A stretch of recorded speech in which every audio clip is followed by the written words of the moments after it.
اپنی محبت کو سچا دیکھنا چاہے، وہ ذرا اپنا تعلق قرآن کریم سے جوڑ کر دیکھے۔ وہ جتنا اللہ رب العزت کے کلام سے محبت کرنے والا ہے، اتنا ہی اس کا تعلق اللہ کے ساتھ مضبوط ہے۔ یہ اللہ کا کلام ہے۔ آج میں کسی دوست سے محبت کروں، الفت کروں، اپنے گھر والوں کے ساتھ محبت کروں، ان کا ایک ایک لفظ غور سے سنتا ہوں، اس کو یاد کرنے کی کوشش کرتا ہوں، اور یہ اللہ رب العزت کا پاک کلام ہے کہ جسے ہم نے کبھی یاد کرنے کی کوشش نہیں کی، کبھی سوچا نہیں کہ اللہ رب العزت ہم سے کیا فرما رہے ہیں۔ کاش کہ ہماری زندگی میں یہ رمضان المبارک ایسا بن جائے کہ ہمارا تعلق قرآن کریم کے ساتھ جڑ جائے۔ اللہ رب العزت سے دعا ہے کہ جس بابرکت کلاس کا آغاز آج کرنے جا رہے ہیں، اللہ رب العزت اسے ہمارے لیے نفع مند بنائے اور ہماری نجات کا ذریعہ بنائے۔ قرآن کریم کا آغاز اللہ رب العزت نے سورۃ الفاتحہ سے کیا۔ سورۃ الفاتحہ، یہ اللہ رب العزت نے اس کو قرآن کریم کے شروع میں لکھا۔ مفسرین لکھتے ہیں کہ یہ قرآن کریم کا خلاصہ ہے۔ قرآن کریم میں بنیادی طور پر اللہ رب العزت نے 3 مضامین کو بیان فرمایا۔ ایک اپنی توحید کو بیان فرمایا، دوسرا آخرت کو بیان فرمایا، اور تیسرا رسالت کو بیان فرمایا کہ انبیاء علیہ الصلوۃ والسلام کو نازل فرمایا اور آپ علیہ الصلوۃ والسلام کو آخری نبی دے کر بھیجا۔ دیکھا جائے تو اللہ رب العزت نے سورۃ الفاتحہ کے اندر تینوں مضامین کو بیان فرما دیا۔ الحمدللہ رب العالمین الرحمن الرحیم، یہاں تک اللہ رب العزت نے اپنی توحید کا ذکر کیا۔ اس کے بعد مالک یوم الدین، قیامت کا ذکر کر کے ہمارا آخرت کے متعلق عقیدہ بنا دیا، اور آگے جا کر فرما دیا اہدنا الصراط المستقیم، اے اللہ ان لوگوں کا راستہ دکھا جو انبیاء کا راستہ تھا۔ یہاں پر رسالت کو بھی بیان فرما دیا۔ گویا اللہ رب العزت نے اس مختصر سی صورت میں قرآن کریم کے تینوں موضوعات کو بیان فرما دیا، اور آپ علیہ الصلوۃ والسلام نے اس صورت کی بہت سی فضیلتیں بیان فرمائی۔ ہم 1 سے 2 احادیث کو بیان کر کے اس کے ترجمے کی طرف جائیں گے۔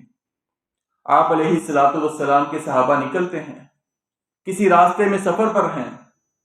ایک بستی والوں کے بادشاہ کو، ان کے سردار کو کسی جانور نے ڈس لیا، کسی سانپ نے، بچھو نے اس کو نقصان پہنچایا۔ وہ صحابہ کے پاس آتے ہیں کہ تم میں سے کوئی دم کرنے والا موجود ہے؟ ایک صحابی اٹھے، جا کر دم کیا، صرف سورۃ الفاتحہ پڑھی، مسلسل سورۃ الفاتحہ کو پڑھتے رہے، حتیٰ کہ اس بیماری سے اس سردار کو اللہ رب العزت نے شفا عطا فرما دی۔ 30 سے 40 بکریاں ان کو انعام کے طور پر ملتی ہیں۔ آپ علیہ الصلوۃ والسلام کی بارگاہ میں آئے، آ کر بتلایا آقا یہ ایسے واقعہ پیش ہوا، یہ اللہ رب العزت نے سورۃ الفاتحہ کے ذریعے علاج بھی کیا، اللہ نے شفا بھی عطا فرمائی۔ آپ علیہ الصلوۃ والسلام نے بہت خوشی کا اظہار فرمایا میرا حصہ بھی اس بکریوں سے نکالو۔ ہمیں معلوم ہوا کہ جہاں پر ہم بیمار ہوتے ہیں وہاں پر ڈاکٹروں کی فیس دینے کی بجائے دوائی لینا، علاج کروانا سنت ہے، لیکن کبھی اس سے پہلے اکیلے بیٹھ کر سورۃ الفاتحہ کو پڑھ کر اپنے اوپر بھی دم کریں، اپنے بچوں پر دم کریں، شاید کہ اللہ رب العزت اس سورت کے ذریعے ہماری اور آپ کی پریشانیوں کو دور فرما دے۔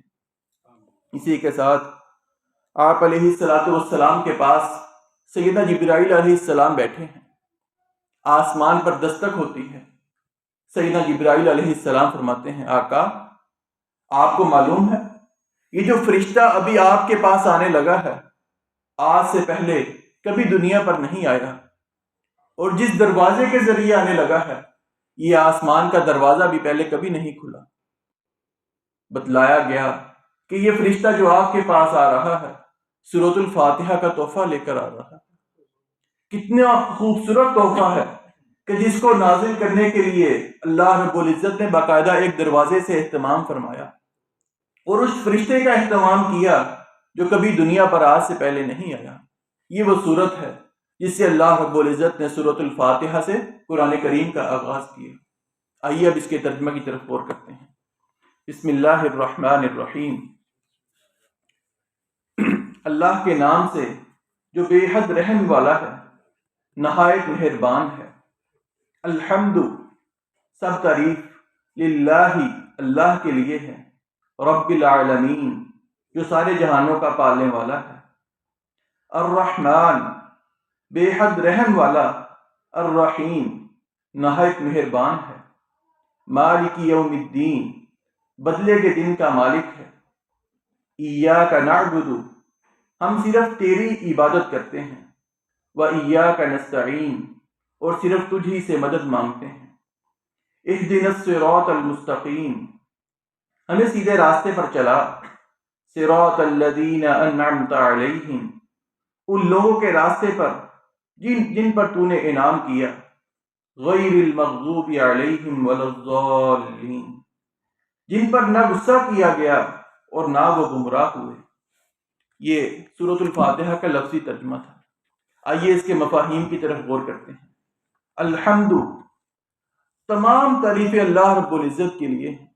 انسان دنیا میں رہ کر کسی انسان کی کسی بھی چیز کی تعریف کرے، بنیادی طور پر وہ اللہ رب العزت کی تعریف کر رہا ہے، کیونکہ اس کا بنانے والا، اس کا خالق تو انسان نہیں بلکہ اللہ رب العزت کی ذات ہے۔ میں اپنے کسی دوست کی تعریف کروں، کہ کسی اپنے عزیز رشتہ دار کی تعریف کروں، لیکن اس کو بنانے والی ذات تو اللہ رب العزت کی ذات ہے۔ اس لیے فرمایا ساری کی ساری تعریفیں اللہ رب العزت کے لیے ہیں، رب العالمین، جو سارے جہانوں کا پالنے والا ہے۔ انسان اپنے بچوں کو پالنے کے لیے کوشش کرتا ہے، لیکن کبھی کبھار گھر کے اخراجات نہیں اٹھائے جاتے ہیں۔ وہ اللہ رب العزت جو ان مچھلیوں کو بھی خوراک دیتا ہے، جن کی ایک وقت کی خوراک 28 ٹن ہے، 28 ٹن خوراک ایک وقت ایک مچھلی کھاتی ہے، اللہ رب العزت کو ان کو بھی پالنے والا ہے۔ بلکہ ایک نبی کے بارے میں آتا ہے، انہوں نے اللہ رب العزت سے ایک دن کہا، اللہ میں چاہتا ہوں تیری مخلوق کو کھانا کھلاؤں۔ اللہ رب العزت نے کہا چلو اپنی خواہش کو پورا کرو۔ وہ 600 سال تک زمین پر دیگے بناتے رہے، دیگے بناتے چلے گئے، یہاں سے ایک مچھلی آئی، مچھلی نے ساری دیگیں کھا لی، اور مچھلی نے کہا میری ابھی بھوک ختم نہیں ہوئی۔ وہاں پر انبیاء نبی کو پتہ لگ گیا کہ اس ذات جو اللہ رب العزت نے اپنی مخلوق کے کھانے کا اہتمام کیا، پالنے کا اہتمام کیا، وہ کوئی مخلوق نہیں کر سکتی۔ وہ اللہ رب العزت کی ذات ہی ہیں، وہی سب کی پوری کرنے والے ہیں۔ اللہ رب العزت کے علاوہ کوئی بھی کسی کی ضروریات کو پورا کرنے والا نہیں ہے۔ اسی لیے اللہ رب العزت نے فرمایا ساری کی ساری تعریفیں اللہ ہی کے لیے ہیں، جو تمام جہانوں کا پالنے والا ہے۔ الرحمن الرحیم، کہ جو بہت رحم والا ہے، نہایت مہربان ہے۔ یہاں رحم کا تعلق، الرحمن کا تعلق خاص اللہ رب العزت کی ذات سے ہے، الرحیم کا تعلق اللہ سے بھی ہے، اور الرحیم کی تھوڑی سی صفات انسان کے اندر بھی ہیں، جو انسان کہتا ہے یہ بہت مہربان ہے، بہت رحم دل انسان ہے، اس کا تعلق انسان کے ساتھ بھی ہے۔ لیکن جو رحمان ہے وہ صرف اللہ رب العزت کی ذات ہے، اس کی کوئی بھی صفات انسان کے پاس نہیں ہے۔ اور رحمان کا تعلق دنیا کے ساتھ بھی ہے۔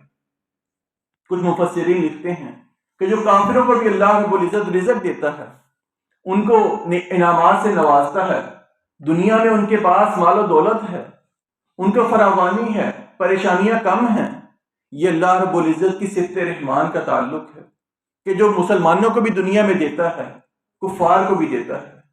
لیکن الرحیم کا تعلق اللہ رب العزت کا صرف مومنوں کے ساتھ ہے۔ وہ قیامت کے دن ہے کہ آپ علیہ الصلوۃ والسلام ایک دعا بھی پڑھا کرتے تھے، الرحمن فی الدنیا والرحیم فی الآخرہ، کہ رحمان وہ ذات ہے جو دنیا میں مسلمانوں کو بھی دیتی ہے، کفار کو بھی نوازتی ہے، لیکن الرحیم فی الآخرہ، لیکن جو رحیم ذات ہے وہ صرف مسلمانوں کے ساتھ قیامت والے دن معاملہ کرے گی۔ وہاں پر اللہ رب العزت کی ذات کسی بھی کافر کے ساتھ مہربان نہیں ہوگی، اس کا تعلق صرف اللہ رب العزت مومنوں کے ساتھ جوڑیں گے۔ اور سورۃ الفاتحہ میں اللہ رب العزت نے انسان کو دعا کا طریقہ بھی بیان فرمایا، دعا کے آداب بھی سکھلا دیے کہ انسان نے جب اللہ رب العزت سے مانگنا ہے تو کس انداز سے مانگنا ہے۔ ذرا غور کیجئے، الحمدللہ رب العالمین، اس آیت میں اللہ رب العزت نے اپنی معرفت بیان فرمائی، اپنی پہچان کروائی کہ انسان نے جس سے مانگنا ہے وہ اللہ رب العزت کی ذات ہے کہ جو تمام جہانوں کو پالنے والا ہے۔ انسان کو اللہ رب العزت کی معرفت ہوگی کہ جس کے سامنے میں نے ہاتھ اٹھانے ہیں وہ تو تمام جہانوں کا پالنے والا ہے۔ آگے انسان کو امید دلائی، یقین دلایا الرحمن الرحیم کہ جس ذات سے مانگنے لگے ہو وہ بہت رحم والا بھی ہے، بہت مہربان بھی ہے، بہت انسان کے ساتھ نرمی والا معاملہ کرنے والا ہے۔ انسان کو یقین ہو گیا کہ میں جس ذات سے مانگنے لگا ہوں مجھے مایوس نہیں لٹائے گی۔ کہ آپ علیہ الصلوۃ والسلام نے بھی فرمایا کہ اللہ رب العزت بہت حیا والے ہیں، بہت کریم ذات ہیں۔ اللہ رب العزت فرماتے ہیں کہ انسان میرے سامنے اپنے ہاتھوں کو اٹھائے مجھے شرم آتی ہے کہ اس کے ہاتھوں کو میں خالی لٹا دوں۔ انسان کو اللہ رب العزت نے دعا کے اندر یہ طریقہ بتلا دیا کہ سب سے پہلے اللہ کی معرفت کہ اللہ رب العزت کی ذات کون سی ہے۔ دوسری نمبر پر فرمایا الرحمن الرحیم کہ جس ذات سے مانگنے لگے ہو گھبرانا نہیں ہے، پریشان نہیں ہونا، وہ ذات بہت مہربان ہے، بہت نرمی والا معاملہ کرنے والی ہے۔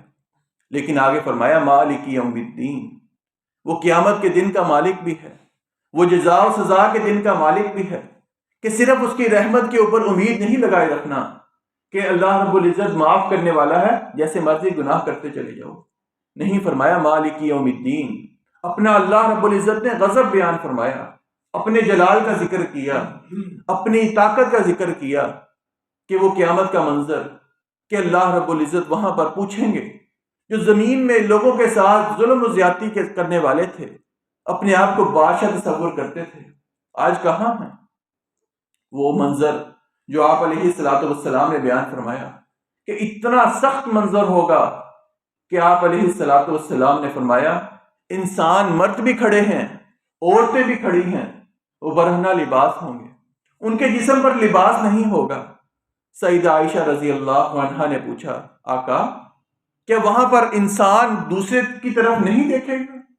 مرد بھی کھڑے ہیں، عورتیں بھی کھڑی ہیں، جسم پر لباس بھی نہیں ہے، کیا کسی کی طرف آنکھ اٹھا کر نہیں دیکھے گا؟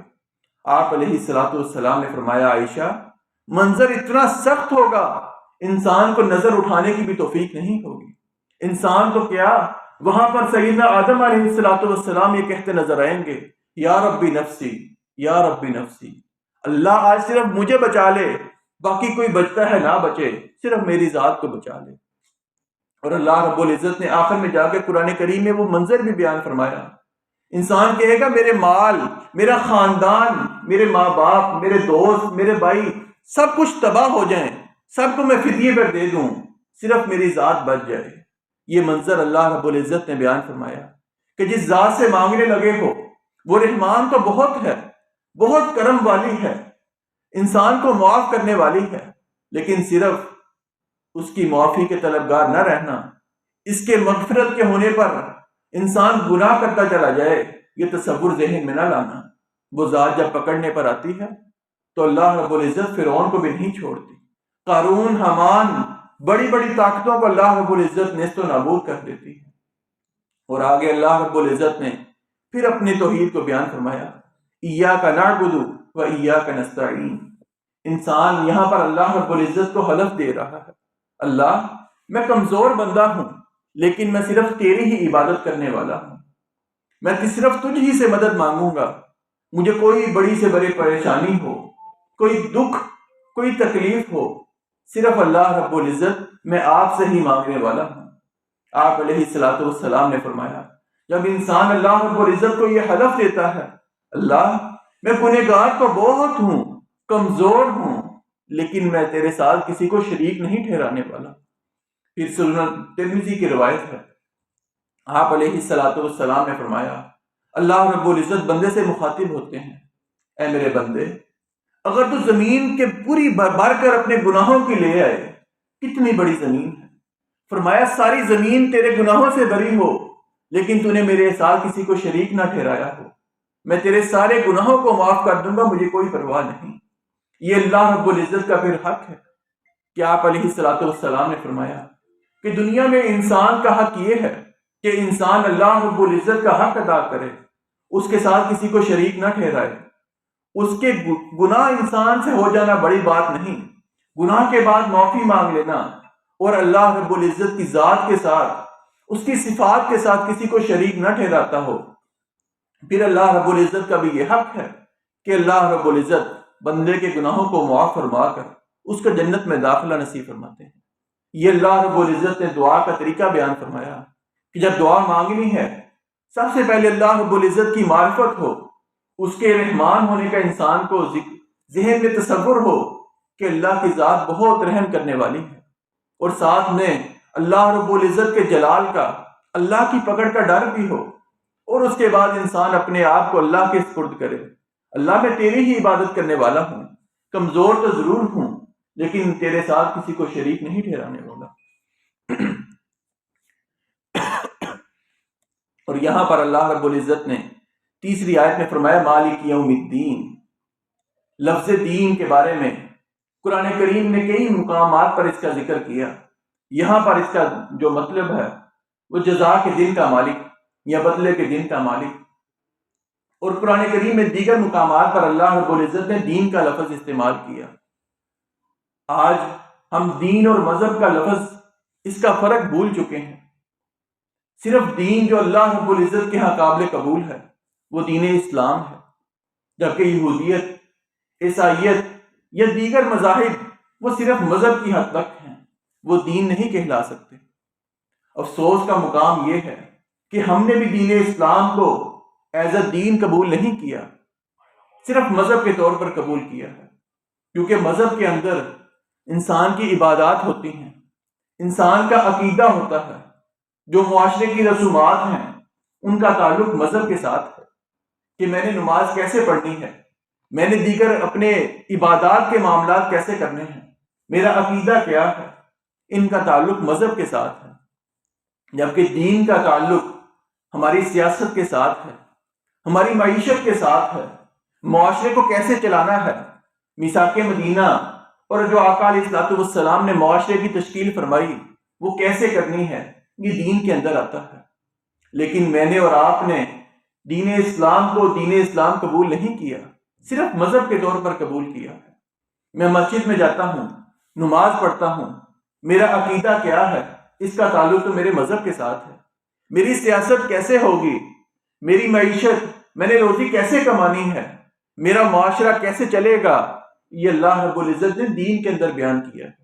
اور اللہ رب العزت کو مذہب قبول نہیں بلکہ دین قابل قبول ہے، کیونکہ دین کے اندر یہ مذہبی رسومات بھی آئیں گی اور دین کا تعلق ہماری اجتماعی زندگی کے ساتھ ہے۔ آج میری اور آپ کی اجتماعی زندگی سے اسلام نکل چکا ہے۔ مجھے یہ تصور نہیں ہے کہ میں نے کاروبار کرنا ہے تو کیسے کرنا ہے، ہم نے سیاست کرنی ہے تو سیاست کیسے کرنی ہے، بلکہ ہمارے ہاں تو یہ مشہور ہے کہ سیاست کا تعلق دین کے ساتھ ہے ہی نہیں، جبکہ دین کا تعلق سیاست کے ساتھ ہے۔ آپ علیہ الصلوۃ والسلام نے خود سیاست فرمائی، خلفائے راشدین وہ سیاست ہی تو کرتے تھے، لیکن ان کی سیاست میں اور آج کی سیاست میں زمین آسمان کا فرق ہے۔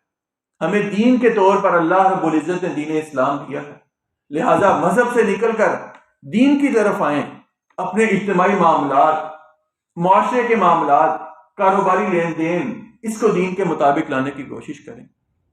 اگلی آیت میں اللہ رب العزت نے فرمایا ایاک نعبد، کہ اللہ ہم تیرے ہی غلام ہیں، اور ہم نے غلامی کا تصور ہمارے ذہن میں ہے کہ غلام اپنے آقا کی بات کو 24 گھنٹے مانتا ہے، یہ نہیں کہ 2 گھنٹے آقا کی بات کو سنا، اس کے علاوہ 22 گھنٹے اپنی مرضی کی۔ ہم اللہ رب العزت کے غلام ہیں، لیکن ذرا تصور کریں میرے 24 گھنٹے اللہ کی غلامی میں گزرتے ہیں یا نہیں گزرتے؟ میں صرف مسجد میں جاتا ہوں، 5 وقت کی نماز پڑھتا ہوں، قرآن کریم کی تلاوت کرتا ہوں، صدقہ تھوڑا سا کر دیا بس، اس کے علاوہ 18 سے 20 گھنٹے میری کس کی غلامی میں گزر رہے ہیں؟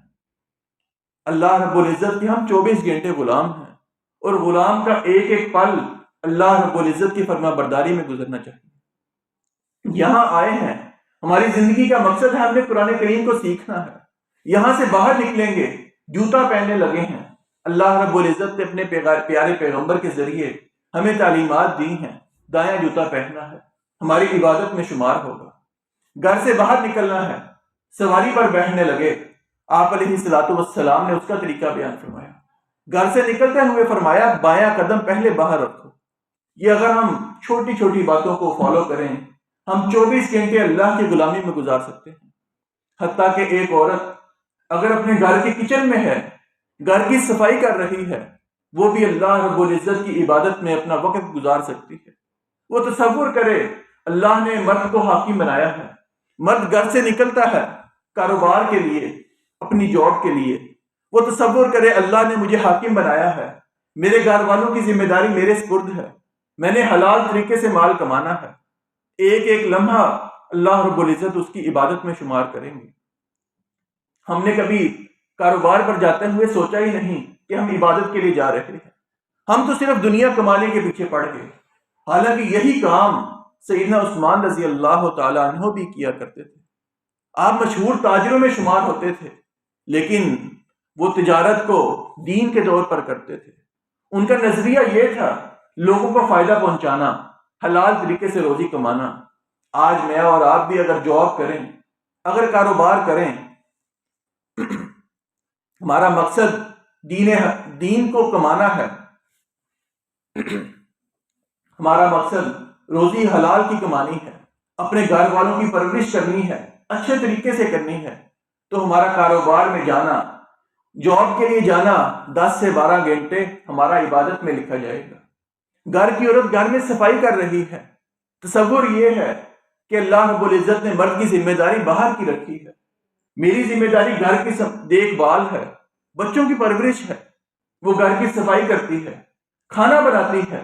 تصور یہ ہے کہ میری اللہ نے ذمہ داری یہ لگائی ہے، اس کا یہ کام کرنا اللہ رب العزت نے عبادت میں شمار کریں.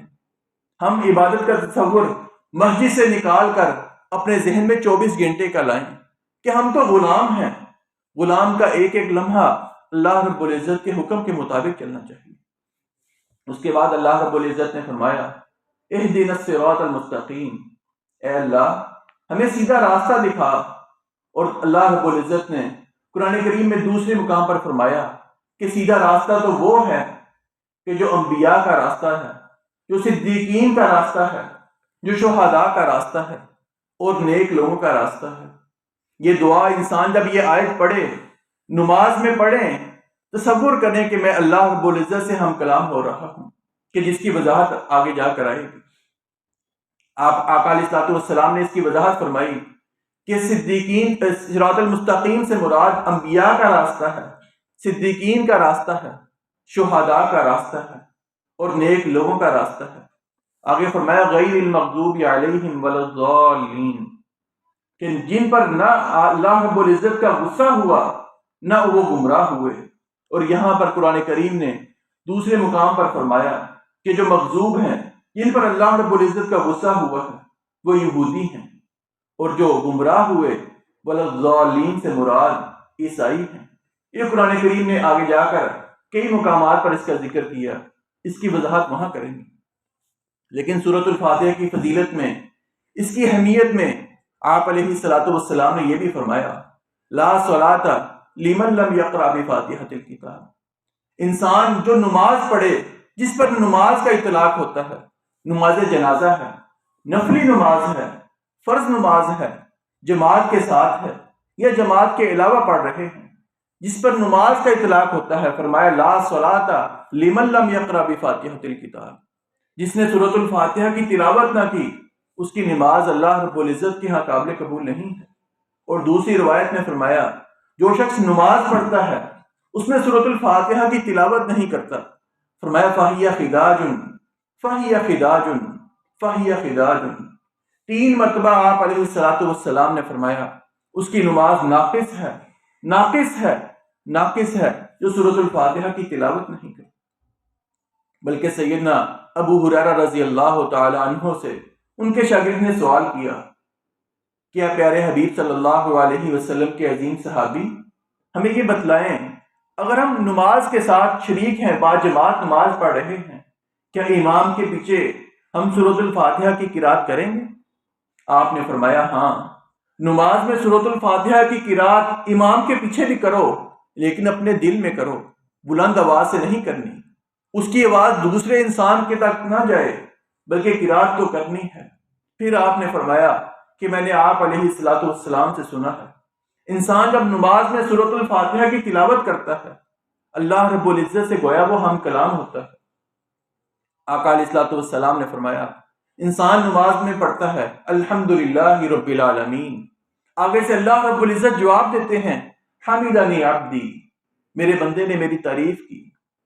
انسان کہتا ہے الرحمن الرحیم، اللہ آپ بہت مہربان ہیں، نہایت رحم کرنے والے ہیں۔ اللہ رب العزت فرماتے ہیں اثنى علی عبدی، اے فرشتوں کی جماعت دیکھو میرا بندہ میری تعریف کر رہا ہے۔ انسان کہتا ہے مالک یوم الدین، اللہ رب العزت فرماتے ہیں مجدنی عبدی، میرے بندے نے میری بزرگی بیان فرمائی، میری بڑائی کا ذکر کیا۔ انسان کہتا ہے ایاک نعبد و ایاک نستعین، اللہ ہم تیری ہی عبادت کرتے ہیں، تجھ ہی سے مدد مانگتے ہیں۔ اللہ رب العزت فرماتے ہیں ھذا بینی و بین عبدی، یہ آیت، یہ معاملہ میرا اور میرے بندے کے درمیان ہے۔ وَلِعَبْدِي مَا سَأَلَ، میرے بندے کے لیے سب کچھ جو وہ مجھ سے مانگے میں اس کو دینے والا ہوں۔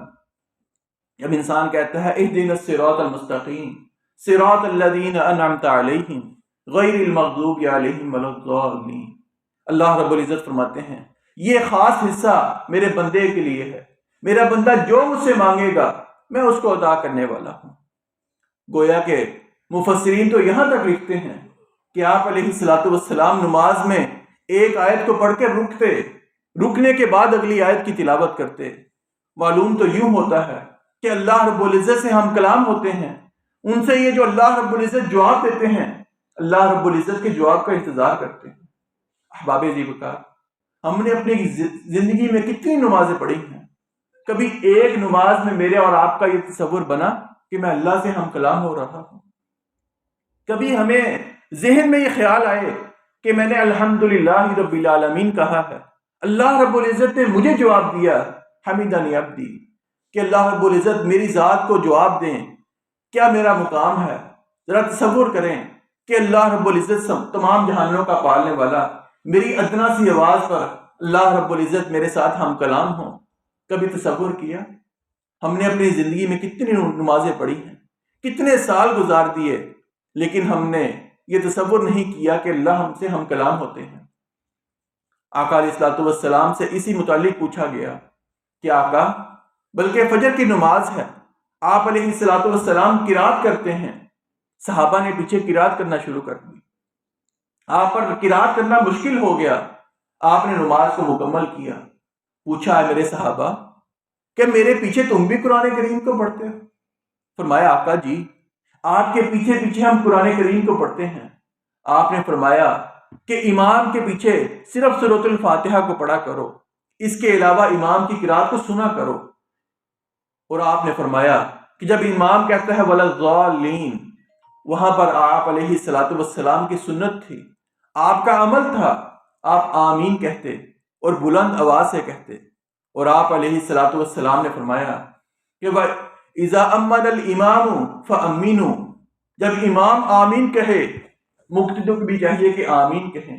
فإنه من وافق تأمینه تأمین الملائکہ غفر له ما تقدم من ذنبه، کتنا چھوٹا سا عمل ہے لیکن اجر و ثواب کتنا زیادہ ہے۔ فرمایا صرف آمین کہنا ہے، اس وقت فرشتے بھی آمین کہتے ہیں۔ جس بندے کی آواز فرشتے کی آواز سے مل گئی، اللہ رب العزت سارے گناہوں کو معاف فرما دیں گے۔ صرف آمین کہنا ہے، زندگی کے سارے گناہ اللہ رب العزت معاف فرما دیں گے۔ یہ سورۃ الفاتحہ کے متعلق مختصر سی وضاحت تھی۔ آگے سورۃ البقرہ کی طرف چلتے ہیں۔ بسم اللہ الرحمن الرحیم۔ الف لام میم ذالک الکتاب لا ریب فیہ ھدی للمتقین۔ بلکہ سورۃ البقرہ کی فضیلت میں دو احادیث آپ کے سامنے پیش کرتا ہوں۔ آپ علیہ الصلوۃ والسلام نے فرمایا یہ سورۃ البقرہ ایسی سورت ہے جس گھر کے اندر پڑھی جائے وہاں پر شیاطین، جنوں کے اثرات ختم ہو جاتے ہیں۔ آج ہر دوسرا شخص یہ کہتا نظر آتا ہے میرے گھر جادو ہو گیا، میرے گھر شیاطین کا اثر ہے، جنوں کے اثرات ہیں۔ پیروں فقیروں کے پاس جانے کی بجائے گھر کے اندر سورۃ البقرہ کی تلاوت کر کے دیکھیں۔ آپ علیہ الصلوۃ والسلام نے فرمایا یہ ایسی صورت ہے کہ جس کا نچوڑ، جس کا حل کسی شیاطین کے پاس نہیں ہے، کسی جن کے پاس اس کا حل نہیں ہے۔ جو سورۃ البقرہ کی تلاوت کرے وہاں پر اللہ رب العزت شیاطین کو نہیں آنے دیں گے، وہاں پر اثرات کو ختم فرما دیں گے۔ اور سیدنا عبداللہ بن مسعود رضی اللہ تعالیٰ عنہ فرمایا کرتے تھے کہ جو شخص روزانہ کی بنیاد پر مکمل سورۃ البقرہ نہیں پڑھ سکتا، ایک تو ہے کہ جن کے گھر میں ایسے معاملات ہیں ان کو چاہیے روزانہ پڑھیں تاکہ اثرات ختم ہو جائیں، لیکن ایک عام روٹین بنانا چاہیں تو سیدنا عبداللہ بن مسعود رضی اللہ تعالیٰ عنہ فرماتے ہیں کہ جو شخص سورۃ البقرہ کی 10 آیات کو روزانہ کی بنیاد پر پڑھنا شروع کر دے، اس کے لیے 10 آیات ہی کافی ہو جائیں گی۔ آپ فرماتے ہیں کہ پہلی 4 آیات وہ پڑھے، الف لام میم ذالک الکتاب لا ریب فیہ ھدی للمتقین، یہ 2 آیات، اس سے اگلی 2 آیات، یہ 4 آیات یہ پڑھے، ساتھ میں آیت الکرسی کی تلاوت کرے۔ آیت الکرسی والی ایک آیت پڑھے، 5 آیات ہوگی۔ فرماتے ہیں آیت الکرسی سے اگلی جو آیت ہے اس آیت کو بھی تلاوت کرے، اور اس سے ساتھ اگلی آیت، یعنی 3 آیات وہاں پر پڑھنی ہے۔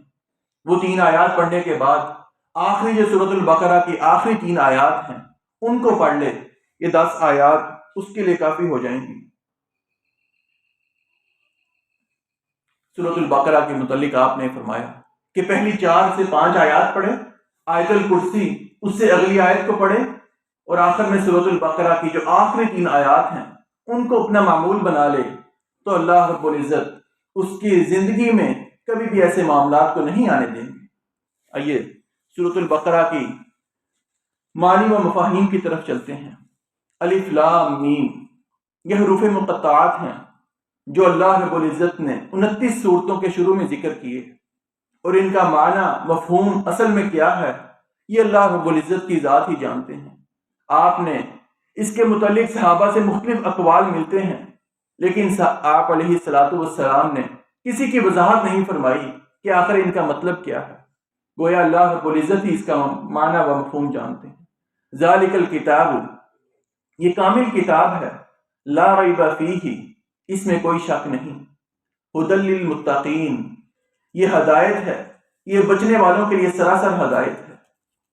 اللہ رب العزت نے قرآن کریم کے شروع میں فرما دیا لا ریب فیہ یہ ایسی کتاب ہے جس میں کسی قسم کی شک نہیں، اور فرمایا ھدی للمتقین یہ جو کتاب ہے متقین کے لیے ہدایت ہے۔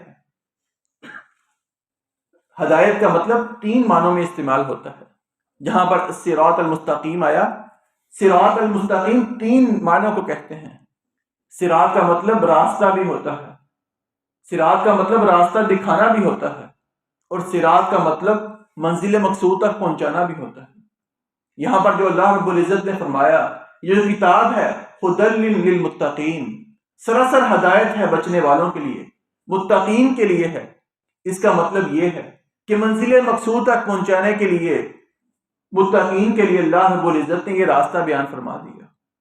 اس کی مثال ہم دنیا سے لے سکتے ہیں کہ انسان کسی عالم کا درس سنتا ہے، کوئی واضح و نصیحت سنتا ہے، ایک مجمع نے اس کا درس سنا، لیکن اثر قبول کرنے میں سب کا انداز مختلف ہے۔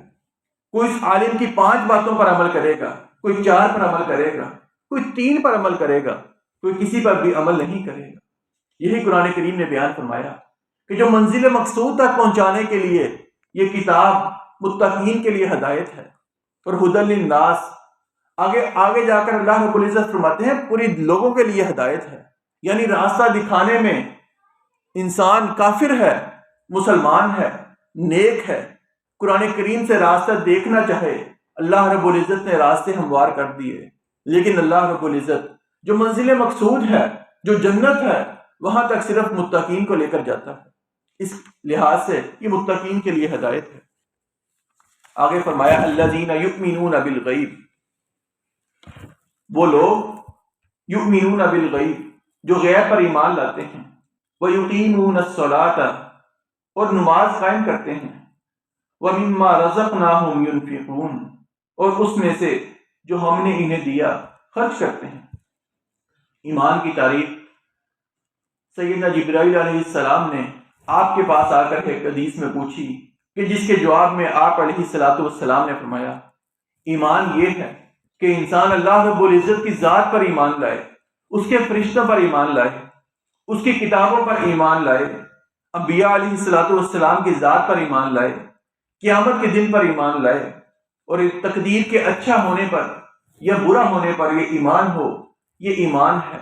فرمایا یؤمنون بالغیب، غیب پر ایمان رکھتے ہیں، اور غیب سے مراد ہر وہ چیز جو حواس خمسہ سے، یعنی میری عقل، میں اپنے حواس سے، اپنی عقل سے نہیں سوچ سکتا، اس کو محسوس نہیں کر سکتا، وہ چیز غیب میں شمار ہوگی۔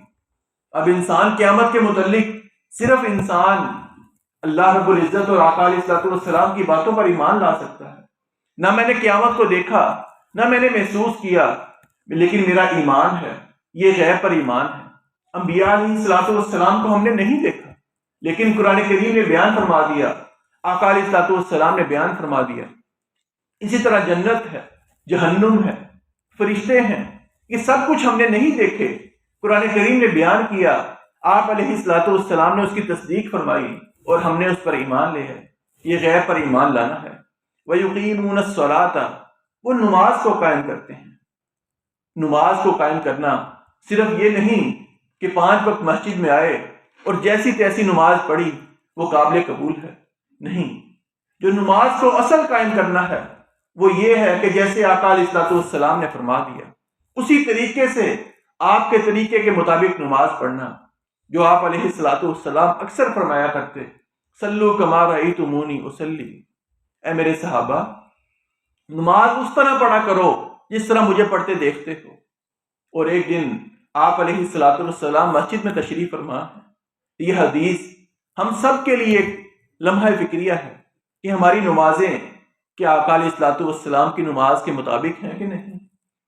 ایک دن آقا علیہ السلام مسجد میں تشریف فرما ہے، ایک صحابی آئے، مسجد کی ایک سائڈ پہ نماز پڑھتے ہیں، نماز مکمل پڑھی، آپ علیہ السلام کے پاس آئے، کہا السلام علیکم، آپ نے سلام کا جواب دیا، فرمایا ارجع فصلی فإنک لم تصلی، اے میرے صحابی واپس جاؤ، دوبارہ نماز پڑھو، تم نے نماز نہیں پڑھی۔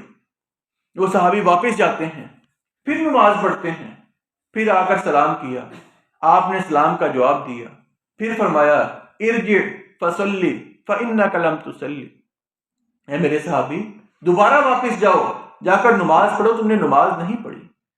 صحابی بیان کرتے ہیں 3 سے 4 مرتبہ وہ واپس جاتے ہیں، نماز پڑھتے ہیں، آ کر کہا آقا مجھے تو ایسی نماز آتی ہے، مجھے آپ نماز سکھلا دیجیے۔ پھر آپ علیہ السلام نے ان کی غلطیاں بھی بیان فرمائی اور نماز کا صحیح طریقہ بھی بیان فرمایا۔ کہا میرے صحابی جب نماز کے لیے کھڑے ہوتے ہو مکمل وضو کرو، وضو کرنے کے بعد نماز کے لیے جب کھڑے ہوتے ہو تو اطمینان کے ساتھ قیام کرنا ہے، یہ نہیں کہ جلدی جلدی قیام کرنا ہے۔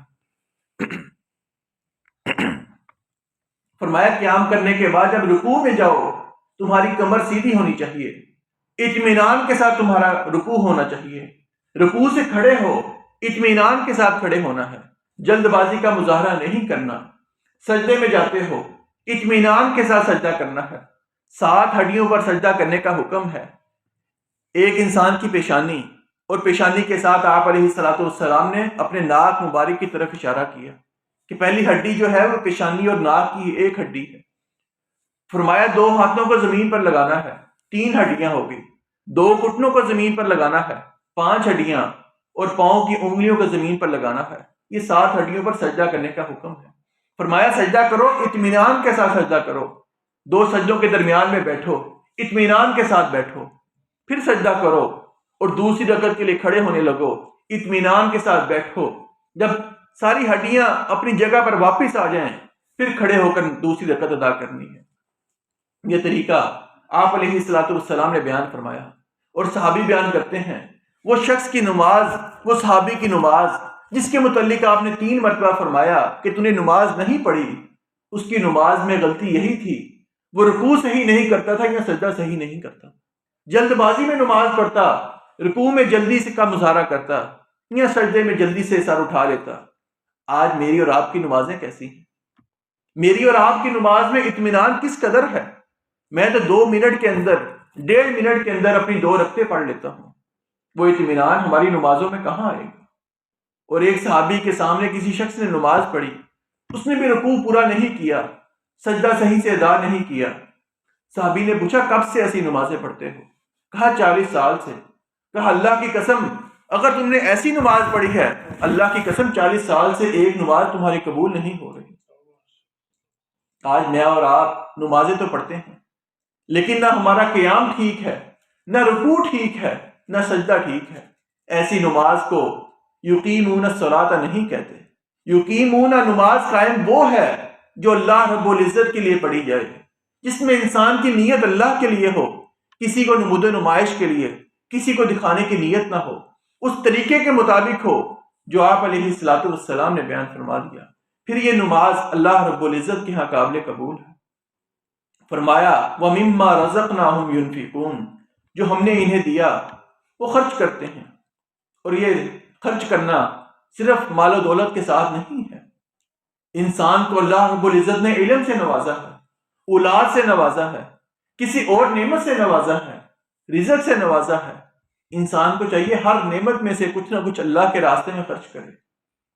اللہ رب العزت نے 3 سے 4 بیٹے دیے، کسی ایک بیٹے کو دین کے لیے وقف کرے، وہ دین پڑھے، دین پڑھائے، اپنی بھی آخرت سنوارے، اپنے گھر والوں کو، رشتہ داروں کی بھی آخرت سنوارے۔ اللہ نے علم سے نوازا ہے، علم دوسروں تک منتقل کریں۔ مال و دولت سے نوازا ہے، دین کے راستے میں مال خرچ کریں۔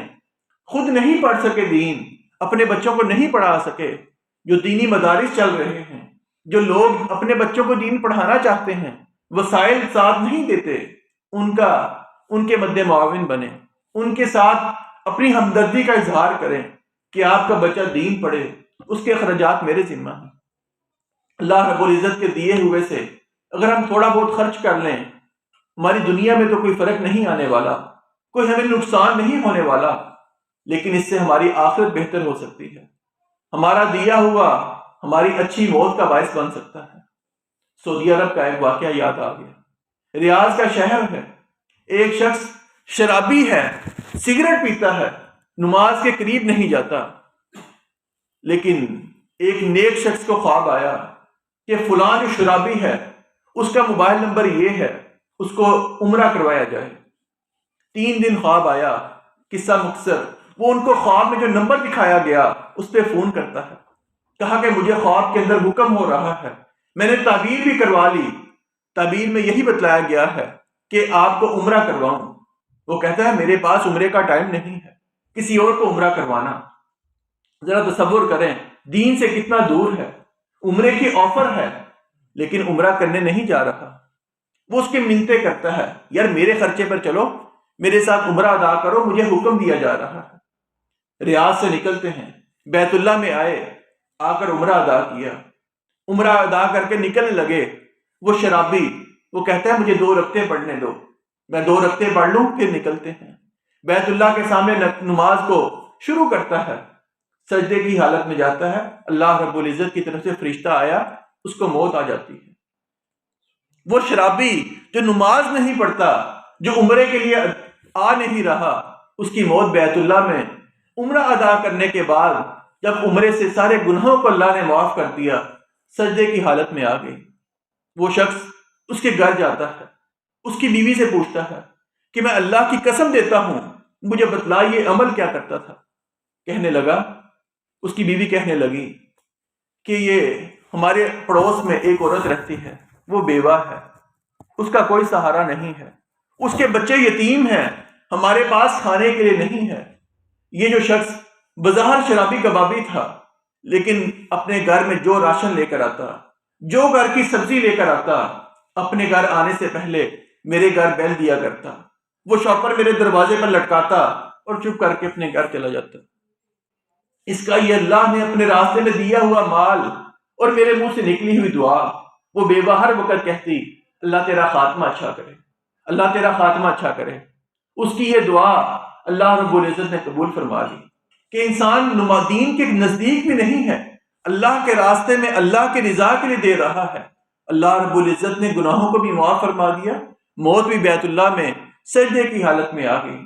شاید کہ میں اور آپ اگر تہیہ کریں کہ بے سہاروں کا سہارا بننا ہے، اللہ کے دیے ہوئے مال سے کسی کی خدمت کرنی ہے، کسی کا سہارا بننا ہے، اللہ رب العزت سے ہم روزے کی حالت میں دعا کرتے ہیں کہ اللہ رب العزت ہمیں بھی اچھی موت سے نواز دے، بیت اللہ میں سجدے کی حالت میں موت آ جائے اور اللہ رب العزت ہمارا خاتمہ ایمان کے اوپر فرما دے۔ اللہ رب العزت نے آگے فرمایا والذین یؤمنون بما انزل الیک وما انزل من قبلک، اور وہ لوگ جو اس پر ایمان لاتے ہیں جو تیری طرف اتارا گیا اور جو تجھ سے پہلے اتارا گیا، وبالآخرۃ ھم یوقنون، اور آخرت پر وہی یقین رکھتے ہیں۔ آقا علیہ الصلوۃ والسلام کی طرف اتارا جانے سے مراد اللہ رب العزت کا پاک کلام بھی ہے اور آپ علیہ الصلوۃ والسلام کی سنت مبارکہ بھی ہے، جسے احادیث کا نام دیا جاتا ہے۔ بحیثیت مسلمان میرا اور آپ کا یہ عقیدہ ہونا چاہیے کہ میرے سامنے جب اللہ رب العزت کا فرمان آ جائے، آقا علیہ الصلوۃ والسلام کی احادیث آ جائیں، آپ کا عمل آ جائے، اس کے بعد میرا اس کے اوپر یقین ہونا چاہیے اور اس کے مطابق میرا عمل ہونا چاہیے۔ یہ نہیں کہ میں اور آپ علیہ الصلوۃ والسلام سے محبت کا دعویٰ کریں لیکن میرا عمل آقا علیہ الصلوۃ والسلام کے فرامین کے مطابق نہ ہو۔ جب تک انسان کو علم نہیں ہے، انسان اللہ کے ہاں بھی بہانہ بنا سکتا ہے، اللہ میں نے تلاش کیا، مجھے حق کا راستہ نہیں پتہ لگا۔ لیکن جب انسان کے سامنے آپ علیہ الصلوۃ والسلام کی صحیح حدیث بھی آ جائے، صحیح عمل بھی آ جائے، قرآن کریم کی آیات بھی اس کی وضاحت کر دیں، اس کے بعد بھی انسان اس کے اوپر عمل نہ کرے، تو یہ میرے اور آپ کے ناقص ایمان کی نشانی ہے۔ پھر اللہ رب العزت کے ہاں بھی کوئی عذر قابل قبول نہیں ہے۔ آج یہ تہیہ کریں کہ جب میرے سامنے کوئی فرمان آپ علیہ الصلوۃ والسلام کا آ جائے، میں نے کوشش کرنی ہے کہ اس کے بعد اس حدیث کے اوپر عمل کرنا۔ صحابہ کرام کے بارے میں آتا ہے وہ 10 آیات کی تلاوت کرتے، 10 آیات کو یاد کرتے، اس کے مطابق عمل کرتے، عمل کرنے کے بعد 11ویں آیت پڑھتے۔ آج ہم نے سینکڑوں بار یا شاید 20-25 مرتبہ قرآن کریم کو مکمل پڑھ لیا ہے، لیکن کبھی بھی یہ تصور نہیں آیا کہ جو پڑھ رہا ہوں اس کے اوپر عمل کتنے فیصد کرتا ہوں۔ اسی لیے اصل جو ایمان ہے اس کا مطلب یہی ہے کہ جو اللہ رب العزت نے آپ علیہ الصلوۃ والسلام کی طرف اتارا ہے اس پر ہم ایمان رکھتے ہیں۔ ایمان کا مطلب یہی ہے کہ اس کے مطابق ہم عمل بھی کرنے والے ہوں۔ صرف زبان سے ایمان لانا یا صرف انسان دل سے تصدیق کرنے والا ہو، یہ اللہ رب العزت کو قابل قبول نہیں ہے۔ آپ علیہ الصلوۃ والسلام کے فرامین کی روشنی میں جو ایمان کی تعریف کی گئی ہے اس میں یہی بات ہے، اس میں 3 چیزیں ہونی چاہیے۔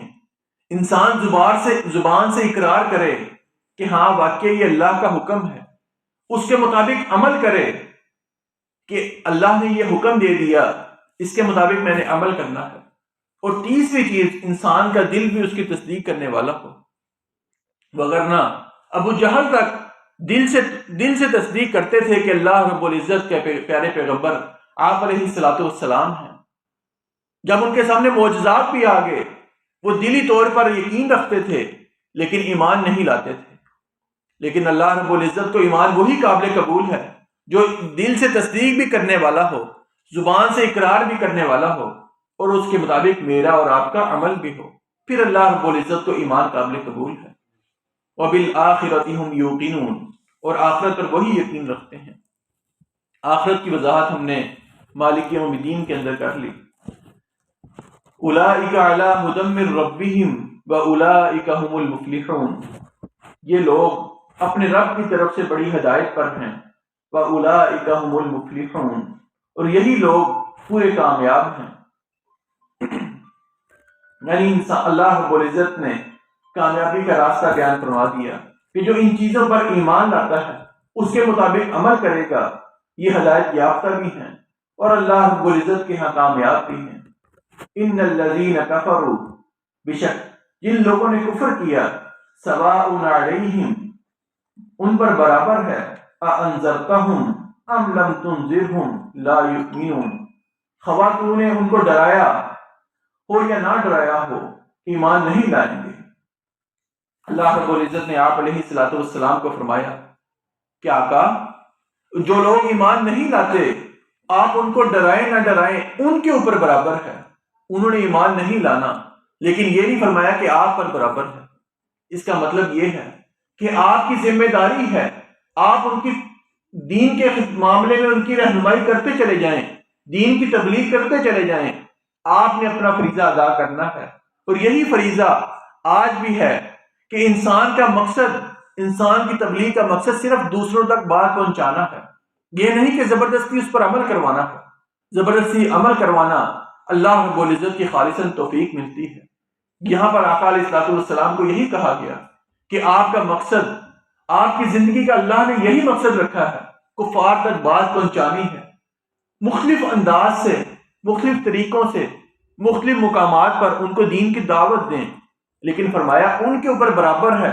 اللہ رب العزت کے ہاں لکھا ہے کہ وہ ایمان نہیں لانے والے۔ آگے فرمایا ختم اللہ علی قلوبہم، اللہ نے ان کے دلوں پر، وعلی سمعہم، ان کے کانوں پر مہر لگا دی ہے، وعلی ابصارہم غشاوہ، اور ان کی نگاہوں پر بھاری پردہ ہے، وَلَهُمْ عَذَابٌ عَظِيمٌ، اور ان کے لیے بہت بڑا عذاب ہے۔ آقا علیہ الصلوۃ والسلام نے اس کی وضاحت میں فرمایا کہ انسان جب گناہ کرتا ہے، ایک گناہ کرتا ہے، انسان کے دل پر ایک سیاہ نقطہ لگ جاتا ہے۔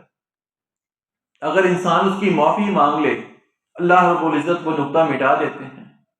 انسان پھر گناہ کرتا ہے، پھر وہ نقطہ لگ جاتا ہے، حتیٰ کہ انسان گناہ کرتا چلا جاتا ہے، وہ اس کا دل ایک ایک نقطہ لگنے سے سیاہ ہوتا چلا جاتا ہے۔ پھر انسان کی وہ کیفیت بن جاتی ہے کہ انسان کا پورا دل سیاہ ہو جاتا ہے، اس پر زنگ لگ جاتا ہے۔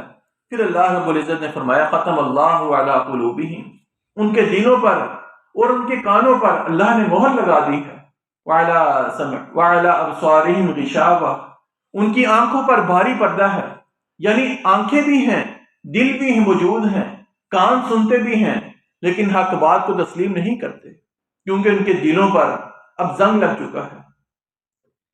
اللہ رب العزت سے ہمیشہ استغفار کرتے چلے جانا چاہیے کہ کہیں ہمارے زندگیوں کے گناہ اتنے زیادہ ہیں، کہیں ہمارے دل سیاہ نہ ہو جائیں، کہیں ان پر زنگ نہ لگ جائے۔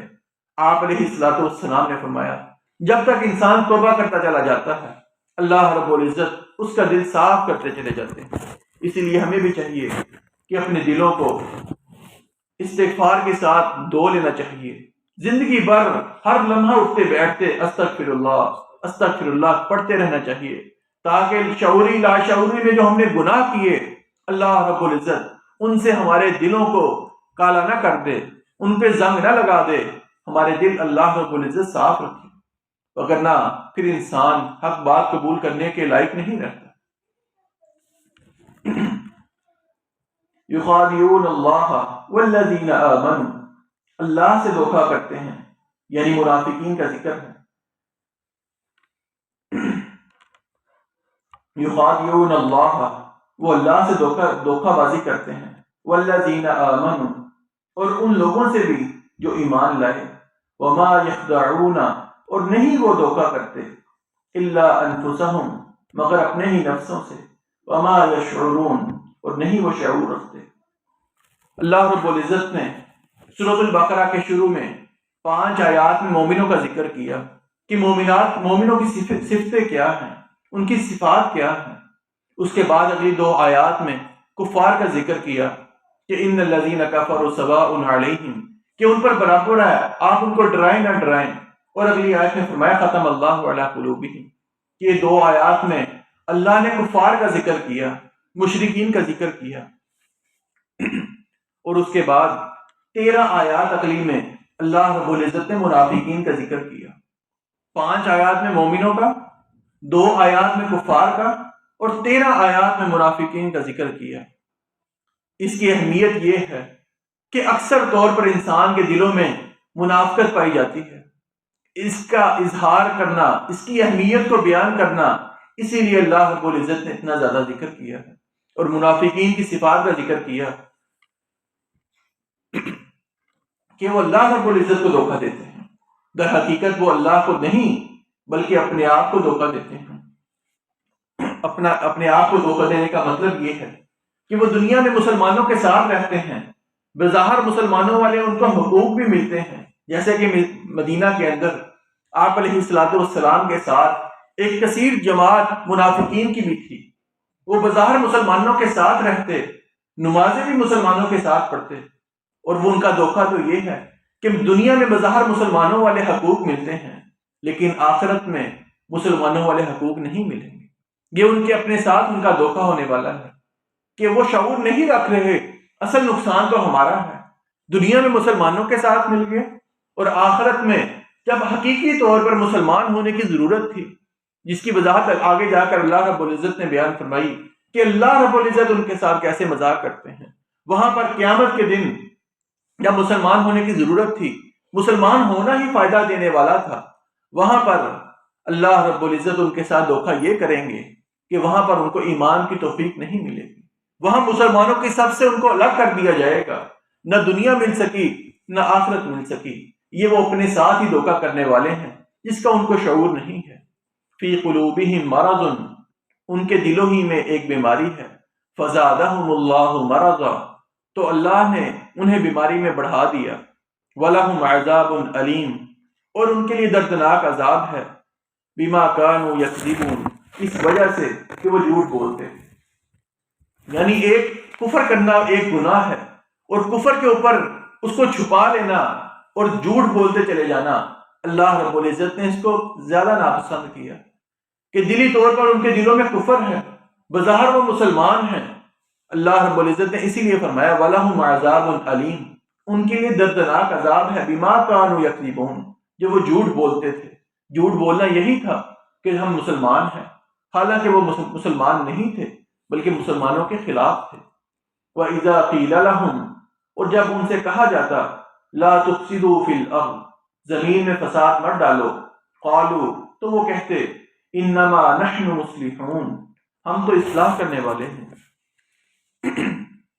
اللہ رب العزت نے فرمایا کہ جب منافقین سے کہا جاتا کہ زمین میں فساد برپا نہ کرو، وہ کہتے ہم تو اصلاح کرنے والے ہیں، ہم تو فساد نہیں برپا کرنے والے۔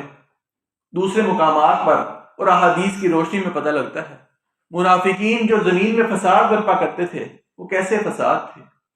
ایک فساد تو یہ تھا کہ وہ دنیا میں رہتے ہوئے مسلمانوں کی راز کی باتیں سنتے اور کفار تک پہنچا دیتے کہ اب جنگ ہونے لگی ہے، اب تمہارے اوپر حملہ ہونا ہے، اب مسلمانوں کی منصوبہ بندی یہ ہے، یہ راز کی باتیں مسلمانوں کی کفار تک پہنچانا، یہ زمین میں فساد برپا کرنا ہے۔ اسی طرح جو نئے مسلمان ہوتے ان کے دلوں میں جا کے شکوک و شبہات پیدا کرنا، کہ جس کا منظر قرآن کریم نے بھی بیان فرمایا کہ انہوں نے کچھ لوگ ایسے رکھے کہ وہ صبح کے وقت مسلمان ہو جاتے، شام کے وقت کفر کرنے لگ جاتے۔ جو نئے مسلمان ہوتے ان کے دلوں میں خیالات آتے یار یہ صبح مسلمان ہوا ہے اب یہ کفر کرنے لگ گیا، شاید کوئی اسلام کے اندر بات ایسی نظر آئی اس نے اسلام کو چھوڑ دیا۔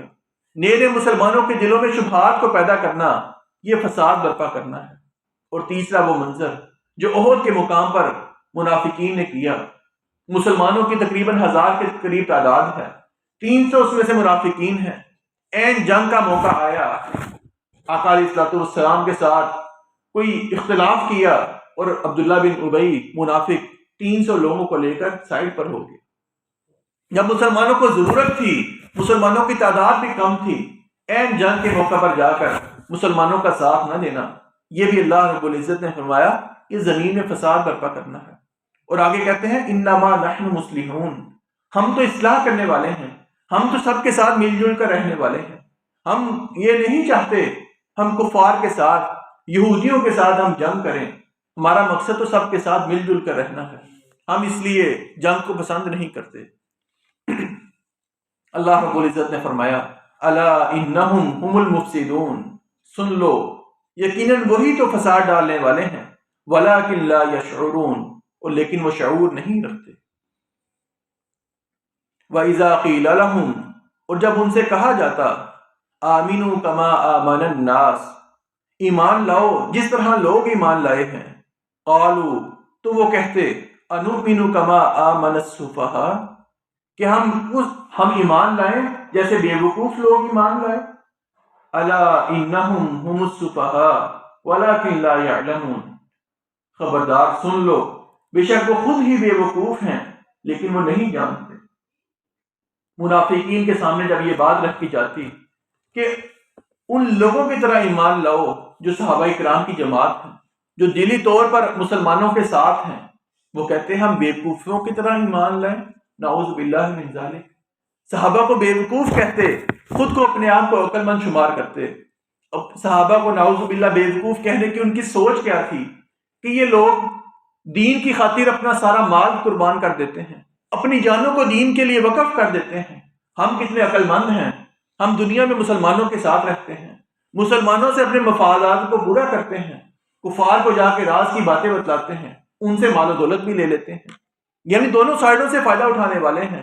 اصل عقل مند تو ہم ہیں، یہ بے وقوف نعوذ باللہ صحابہ جو دنیا کی خاطر دین کی خاطر اپنا مال بھی قربان کر دیتے ہیں، اپنی جانیں بھی اللہ کے راستے میں خرچ کرتے ہیں، نعوذ باللہ یہ تو ناسمجھ ہیں۔ اصل سمجھدار تو ہم ہیں کہ دنیا میں دو جگہ سے فائدہ اٹھانے والے ہیں۔ اللہ رب العزت نے فرمایا الا انہم هم المفسدون هم السفہاء، اصل میں حقیقت میں تم ہی بے وقوف ہو لیکن تمہیں اس چیز کا علم نہیں ہے۔ وَإِذَا لَقُوا الَّذِينَ آمَنُوا، میرا خیال آپ بس کرتے ہیں آج کی کلاس، کچھ احباب بعد میں آئے تو نماز بھی پڑھنی ہے۔ ہمارا ٹائم کی کلاس